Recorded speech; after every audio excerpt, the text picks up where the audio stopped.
Hey everybody, it's me, Angela Walters. Welcome to this week's live chat. I hope that your week is going well, that your holiday shopping is going well, and that you're staying warm wherever you are. In this week's live chat, I'm going to be kind of recapping or going over week 2 in the Free Motion Challenge Quilting Along, that video series that we started just a couple weeks ago, where we are working through a mandala panel. And I'm super excited because these live chats are a great way for me to connect with you every week and also answer your questions live. So if you're watching live, be sure to type your questions in the chat because Jessica is here and she's going to give those to me at the end, and I'll definitely answer those for you.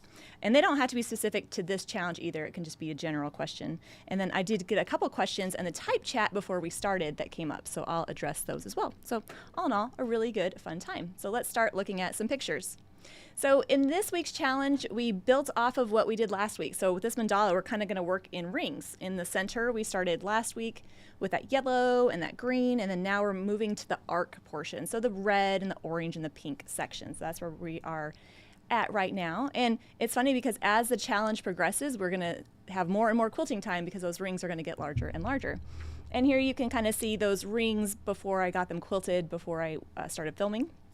And so we're going to talk about designs that you can use in those areas. We're going to see some designs, or we did see some designs that we've already seen, and kind of talking about, I don't know, how we go from section to section, how I approach an area. So it's been a lot of fun in this video series to kind of hit those points that aren't so project or design based. It's more of kind of like the abstract part of quilting, more of the actual application to your quilt. So there was some good feedback about that on the type chat, and so I'm glad that some of you are enjoying that.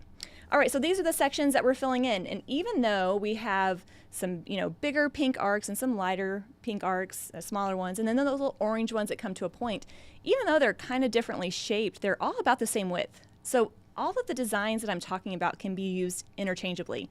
So as you're working through the quilt, or if you got the free quilting diagrams, you can pick and choose what you want to put in those areas and kind of customize your quilting experience. And I think that's what's really fun about it. I'll give you enough guidance so that if you're a rule follower, you can follow the rules and you can feel like you know what to do. And then enough freedom that if you're like, I don't follow rules, I want to do whatever I want, then you can definitely customize that and come up with your own area. We also saw the red and orange part too. So a big kind of varied section that we're working with. So starting in those orange or those sherbet colored arcs, those pointy ones, I kind of started with the echoing, which we've seen already, and we'll see it probably every video of this challenge, because it's such a simple way to highlight portions of the block, and it's great for those of you that are newer to machine quilting and they're like, I just need something a little bit more like easier, or maybe you just want to get this done quickly. So it's not just a skill level thing, it's just a preference thing as well. Now in this particular example, I went a little bit different with the echoing. Didn't do a traditional echo, but kind of quilted that curve up to the point and down. And in the video, I kind of started out with a ruler so you can see what that would look like, but also freehanded it without the ruler. So if you have the Taj ruler, it's a great option for that kind of rounded, pointy shape, but if you don't, it's not a problem. And those lines don't have to be a perfect echo of each other. As long as they're smooth and they kind of go up to that point, it's going to look great. Especially as I continue doing those in all of the blocks, I'm going to get that secondary pattern that comes out, and it's really, really fun. So that's one option for you. Now, for those of you that are like, I want a little bit more custom type quilting, I want a little bit more intricacy, more detail, you can fill in between those echo lines with a different design, such as pebbles. And this is obviously a little bit more time consuming. It's a little bit, has definitely more texture to it, more custom look. It looks really cool though if you did in all of them, because you would get this kind of detail in there. But it is also me showing off a little bit. So this is going to be for some of you that feel comfortable quilting, that can manage those circles in that tight spot. For those of us that are just trying to get the machine quilting portion down, you can definitely leave that out. So again, like a choose your own venture, choose your own quilting adventure.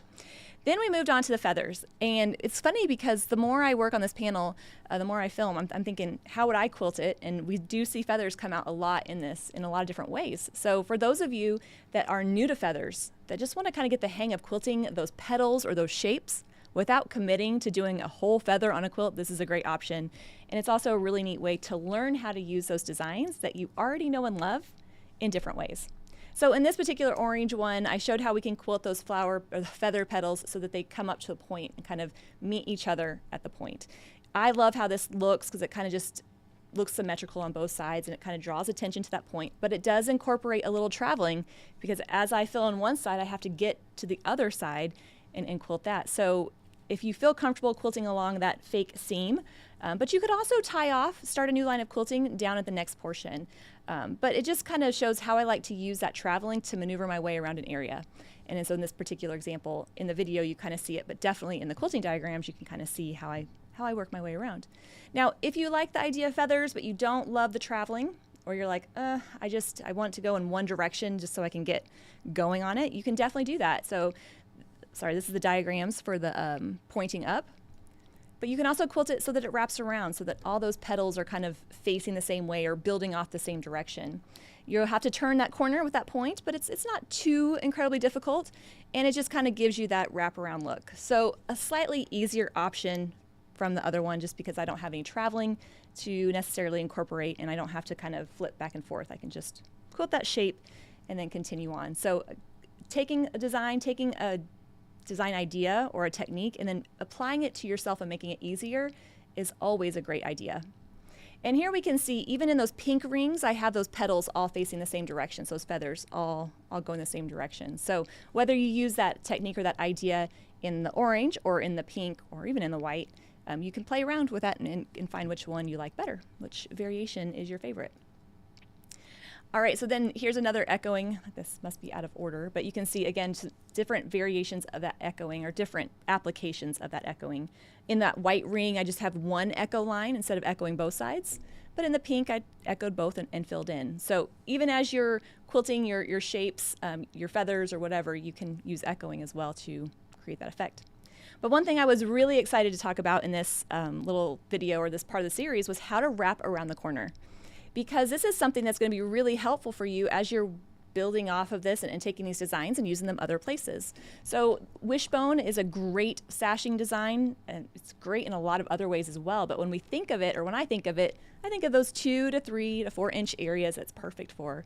But it also does kind of bend a little bit, and we can wrap it around that corner.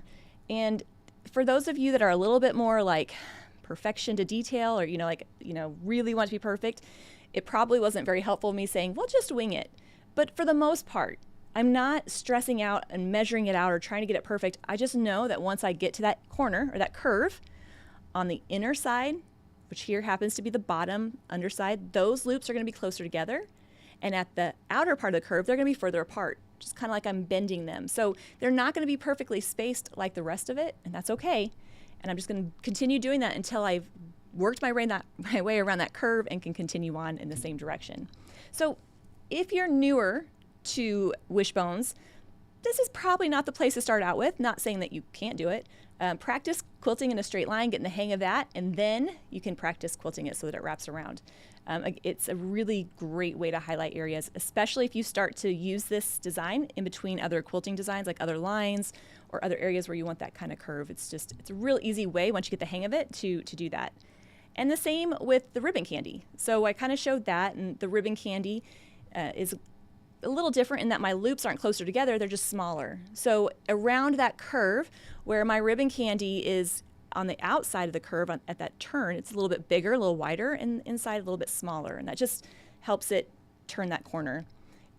In the free diagrams, I have like a additioning section, and you can practice drawing that out over and over again to kind of get the hang of it. But the trick is to not obsess too much about it, because it is going to be differently shaped around that curve, and we're just going to get close and move on. So here in the diagrams, you can kind of see a little bit, and this is from the expanded resource, but where we're kind of quilting those loops closer together on the inside and further apart on the outside. Nothing too drastic, right? I don't want just like 2 hanging out there, but kind of using that to turn the corner and maneuver on. And here we can see the ribbon candy in the more it's still contrasting thread, but it's just not the dark gray on the white. So in these areas, you can use a taffy thread color in the orange, in the red, in the pink if you purchase the coordinating thread collection. And in the white, you can use the white areas, you can use the white thread or the yellow thread. But if you're feeling brave, that taffy thread looks really pretty on there. Just a little bit of contrast. That color just kind of adds a little bit of detail to that. But it is going to be very noticeable, the quilting, so make sure you're comfortable with whatever design you're putting in that area. Now we're going to see this in another section in just a second, but continuous curve is another one of those designs that we think of in a particular area, or I do. When I think of continuous curve, I think in blocks, but we can use it in other areas like these arcs as well. And so here I've just quilted that continuous curve in those arcs just for funsies. So a lot of different ideas, a lot of different ways you can apply it, and you don't have to quilt every section the same. You can mix it up like I have, because it's a teaching moment kind of thing, or you can alternate, or just pick a couple and just do that. It's kind of a fun way to approach that area of your quilt. All right, moving on, then we saw this red kind of shape, and it was funny because, you know, I'm designing the panel forever ago, it feels like, and then I'm like, well, crap, now I got to quilt it. What am I going to do? And this is one of those examples of those just irregularly shaped areas, and that's going to be something that we see a lot throughout the video series. Not every quilt block is going to be perfectly square. It's not going to be perfectly shaped. It's going to be, you know, something like this where it's pointy and curvy, and knowing how to handle those will really help you, you know, when your quilts are work through it. So the first thing we saw was the plume feather. Again, we saw that last week, but it's one of those great designs that really extend out to the edge and really kind of fill that in and just gives you that nice texture. The one difficulty with this, and I didn't say this in the video, the shape of that red area kind of comes up in the bottom. So those last few ferns or petals on the side are really going to have to exaggerate down and kind of really extend down to fill that area and then kind of come back up. I would rather just fill in the whole area as completely as possible than worry that if one petal looks a little different than the other. I just want that nice texture, and filling in that whole shape is going to do that for you. And in this example, we're not looking to the detail in the print at all. We're just looking at the outside, using that kind of boundary as our guide. But there's other ways you can go about it. The plume feather is not a difficult design to quilt, but it has those serpentine lines that some quilters can find tricky. I think it's because it has that mirror image, and it's kind of like, I got it, I don't got it, I got it, I don't got it. So if that one is a little bit of a struggle for you, you can get the free quilting diagrams, trace over those until it clicks, or you can opt for a different option, and that's what's great about it. It's going to look great no matter what you pick. In this example, we just did some echoing, surprise, and a little bit of detail in the print. So quilting along the lines in the design or in the actual fabric, adding a couple echo lines, and then in that space, adding a pop of texture. Now, in this area, I've quilted pebbles, but you can put any design in there. The tricky part with this is after I quilt my teardrop, I need to fill in that teardrop, but still end up back where I started. And not that it's difficult, but it's just not the easiest way to fill in an area. So don't be afraid to kind of squeeze on out, fill it in, and come back in there. So just know whatever you put in there is going to have to come back to where it started. This is a perfect size of pebbles for me to fill in, perfect size for me to fill in with pebbles. I love the look of them, but man, they're just tedious to me. So this is exactly the type of situation I would use this design, just to add a pop of texture without committing to using it over the whole particular area. And like I said, you can also do different designs. So this is wishbones, but in this example, the wishbone, I echoed around the outside or traveled around the outside of my teardrop, and I quilted from that top point down, and so filled that in.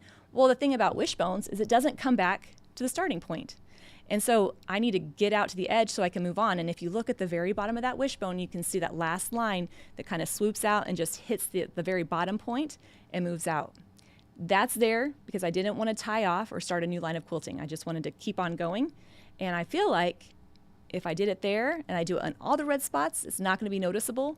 I can actually act like it's supposed to be that way, but it's also not very noticeable by itself. So again, as you're quilting and you're trying to think, what if I get stuck? Well, you will get stuck. It's just, how do you get unstuck? Do you travel? Do you echo? Do you just quilt your path all the way through? It's totally fine. And then for a little bit of just a simpler option, just some echoing, just quilting that teardrop shape, filling in that space, and moving on.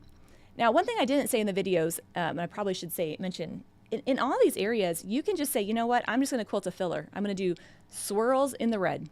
And you can just do an all-over design within that space. It doesn't have to be echoing or all this kind of stuff. So you can definitely, that's always like the default option, is just to fill in that whole area with a design that you feel comfortable quilting. The great thing about this mandala panel is it's so striking. Although, does it sound like I'm bragging if I say that, since I designed it? It's so striking in the color placement that it's still going to look great no matter what you put on there. All right, and the last section that we had to fill in was this little clamshell area kind of beneath that lowest pink arc and above the yellow. And this is where we're really starting to think about, okay, those are regular spaces, but irregular shapes around other blocks. And so how do we handle that kind of space? And so in the video, I show you a couple different options. First up, echoing. Come on, you knew that would be an option, right? But I also talked about in the video, how do you make the ruler fit if it doesn't fit the space you're working on? So in this particular example, that curve of that clamshell was not the perfect, didn't mirror the smiley ruler I was using. But I just talked about how you can quilt it up to the point, reposition, and come down. So again, those little nuggets, I hope that you're finding helpful, how to take those rulers and use them in all sorts of spaces. And if you want to add an extra travel line or echo line, you can travel, echo, and then fill in the space with the filler of your choice. And in the video, I think I say in this part, this is the time to do something that feels comfortable to you. It's scary when you sit down at a quilt and want to do brand new stuff over the whole thing. That's scary. Find some areas where you can do something that feels comfortable, whether that's an all over just meander right there. My go-to is swirls. I feel comfortable quilting that. So pick some designs that you do feel comfortable quilting, just to give you some of that rest time as you're working through the panel. If you're like, well, Angela, I'm not comfortable quilting, nothing feels comfortable, then either try your echo lines or your squiggly fillers, whatever you can do. All right, and then in the bottom here, this is like the best picture I had. You can see those echoed lines in that area and then those pebbles at the bottom. I don't suggest quilting pebbles in a contrasting thread ever because it's impossible to make them look good, but when I'm filming or when I'm taking pictures, I want you to be able to see it, so you can see that there for sure. But a great way just to add that texture. I feel like if we had like a little ding for every time I say texture, ding, echoing, but it's there. All right, the next thing we talked about was continuous curve. And when I think of continuous curve, this is kind of what we think about. In those squares, that line that curves from point to point, it's a great, quick way to quilt blocks. You can customize it and add so much detail with it. So it's one of those techniques, like if you can quilt swirls and do some continuous curve, you can quilt, I think, any quilt out there. So when I think of continuous curve, I tend to think of blocks, but we can use it in background areas or those white areas of our panel as well. And so in the video, I kind of mark it out so you can kind of see where I'm going. And what I love about this is it starts on one side and it ends on the other. So kind of like what I talked about last week, when I'm sitting at a quilt, it's not just what do I want to quilt in that area, it's how am I going to work my way around it so I can get to the next one and maneuver on. And so continuous curve, really, really fun way to do that. You can tell I was too anxious to take the picture, so I hadn't erased that water soluble marker yet, but you just get that nice curvy kind of motif look, real pretty. And here you can see a thread color that blends in a little bit more with even more detail, more of those arcs. Like I said, you can customize it and add as many of those arcs as you want, so really fun way to do that. And the last one was kind of the last little bit I threw out there was kind of embellishing that area or adding a detail in there. It's kind of using the quilting to add more detail to this mandala. And in it, I used the Taj ruler, the cutout, to create that leaf shape and then echoed around it. So again, just a little bit of a detail there. You don't have to use Taj. Any shape cutout will work. If it's a circle, it'll look kind of cool, or anything that's going to fit in that area. And then to help separate it from whatever I'm put around it, I did echo it once. But then you're left with that area in between, you know, your embellishment in your pink arc, and so you can fill that in with whatever you want, and that would be a great place to do your swirls, your meander, any filler you feel comfortable quilting. I just decided to do ribbon candy just for funsies, and I even switched thread colors because, you know, why not? Again, you don't have to do that. You can definitely pick and choose how it is that you want to approach that. So again, we covered a lot in that video. That was a lot to go over, and I was like, whew, hopefully everybody is still tracking along with me on it. So if you're quilting along with me on the panel, that's the next section that we're going to fill in. Again, I say this every week. I know we're busy. Life happens. There's no judgment here. The videos will be on my YouTube channel indefinitely, so you can take advantage of them whenever they're ready. And even if you're not quilting along with me on that panel, there's still some definite takeaways that you can use and apply to your other areas. All right, so there were a couple questions that came up right before I went live, and then I'll answer any that Jessica wrote down. Somebody mentioned they have trouble keeping their rulers in place when quilting. It's sliding around a lot. That is a pain. The Creative Grids rulers I do have some grip on the back, but it's not super grippy. Like, I don't want it necessarily to stick to it. I just want it to help hold it in place. But if you need a little bit more grip, people were even chiming in the type chat before. There's glue dots you can put on back. There's grippy tape that you can put. Handy Quilter makes some handy tape that you can use. There's a spray that you can spray on the back that gives it kind of sticky. I've done that. I don't like how it makes my ruler not shiny anymore, so that's just me. But I will tell you a couple of things that help when you're quilting with your rulers, and you can check out the whole video series I have on it. But quilting within your fingertips, making sure you're repositioning your hands. I don't want my hand all the way back here on the ruler and then my foot up here because I'm not going to have control of it at that point. And another thing is you kind of want to be pushing down on your sewing machine and kind of pushing through. That's going to help kind of give you like a handle to the quilt and help you move through. On a long arm, it's a little different because we're not going to push down really hard, because if we did that, I wouldn't be able to move the long arm. So getting used to just how much pressure to hold that ruler in place without, impacting the movement of the machine just takes a little bit of practice. So I promise the more you work with the rulers, the easier that gets. Another question came up: how many times can you go over the fabric without it ruining the integrity of the fabric? So those travel lines, and I'll travel over the same line a couple times. Do I ever need to worry about the integrity of the fabrics? I don't think so. I have not had any issues, and I have done a lot of thread painting, a lot of quilting, not noticed that. The one part where you can get in trouble is if you go over, let's say, a seam 3 times, and then you have to rip it out.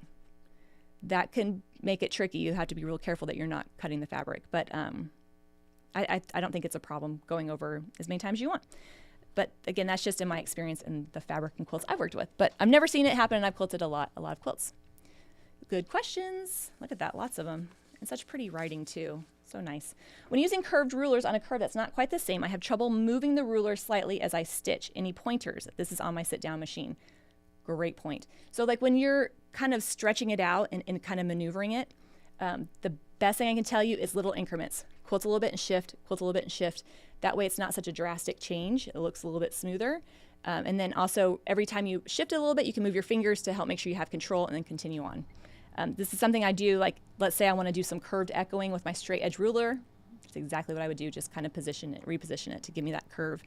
As you get more comfortable, you can get a little crazy with it and maybe let the ruler slide a little bit as you're quilting, but that's next level.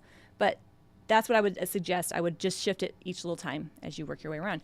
And that right there is the reason I don't love super grippy things on the back of my ruler, because I do want it to shift easily so I can move on. I don't want it to like rough up my fabric or not be able to move. So that wasn't part of the questions, but that was a freebie. Give that one to you for free.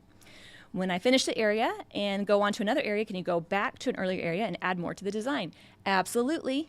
You can go back, quilt it till it's dead, and add more quilting is what I always say. No, you can definitely do that. The only caveat to that is if you're on a long arm, let's say you're going to come back to an area, I want to progress through the whole quilt and then come back. I can't like get halfway through my quilt, have it all separate down here and back up. If you don't have a long arm, you don't have to worry about that. You can definitely add more wherever you want. And I kind of like that idea because you're not, like if you want to go ahead and do the, let's just say the orange arcs, and then you decide to come back and you want to add a little bit of echoing, it's a fun way to kind of tiptoe into that. If I'm preloading on a long arm, which is so funny because normally preloading in my world is like when you drink before you get to the event. So if you're preloading before you long arm, you might not get the best results. In order to start in the center, am I outlining all the designs in the same color? Yeah, so I did a live chat on it, been a few weeks ago. I'll have to link it in the description box. But basically I talk about how do you approach this quilt. And one of the drawbacks to a long arm is you can't start anywhere just willy-nilly. You have to kind of progress through that quilt in a certain way. So I started at the top and I outlined all of the elements just so it could all be stabilized, and then I can move back and forth on my frame. I used white when I was doing that for the most part and just kind of hugged towards the outside of each area, even if it wasn't quite on the line, just got it real close. And then the reason is if you go lighter with your stitching in the ditch, and let's say you kind of veer off accidentally into the purple or into the blue, that white thread, you can just color it in with a fabric marker and then poof, it's gone. It's like it never happened. But then also knowing if I come back with a different color, a contrasting color, that white will blend in. That's how I do it. Of course, that's just my opinion, so you'll have to play around with that and find how you feel about it. How do I feel about going outside some lines to use some of your other ruler designs? How do I feel about going outside some lines to use some of my ruler designs, other rulers? I like it. I think that's what's fun about it. It's so crazy because when I sit down to film or put together what I'm going to talk about and kind of think through it, I like there to be a little bit of like cohesion to it. So like different ways to echo, different ways to quilt irregular areas. But I have so many ideas and you can only fit so many in a video. So definitely, yeah, go outside the lines, quilt other rulers. You don't have to follow what I'm doing. It's really fun to see the pictures on the Facebook group, the different examples of what we're using, especially with this challenge, because there is a lot of freedom for the customization of your panel. How do I get consistent sizes on ribbon candy? From Judy Cageley. Smiley face. I think I'm saying that right. Cagley. Anyway, how do you get consistent sizes on ribbon candy? Here's the bad news. It takes practice. Now, it just takes a little practice. The trick I would say is get kind of comfortable with how far you need to go out to come back. The more you practice, you'll get that consistency down. I say it all the time, but it's like learning how to write your name. When we learned how to handwrite our name, it was all different. Now we can sign our name without even thinking about it, and every line we sign our name on, our name fits. Have you noticed that? That's because we're comfortable with making it consistent and changing it up. So just practice it, and then it will come, I promise. But if you're wanting a practical takeaway tip, just being sure to go out enough to come back. You really got to go out to come back. Very, very common ribbon candy mistake is we're too scared, we're too timid, so we don't go out very far, and then we get like a lopsided one. So hopefully that helps. Get those free quilting diagrams and trace over it to kind of get the hang of that shape and that movement. I promise you'll be doing it in no time. All right, so we are barreling close to the third week in the challenge. The video will be out on Tuesday, and then we'll do a live chat. And then we're going to take Christmas week off, and so then we'll be back before then. So I'll see you a couple times before Christmas, but looking forward to that. In the meantime, if you like any of the videos, like anything I'm doing, I hope you'll give it a thumbs up. That helps YouTube show it to other quilters.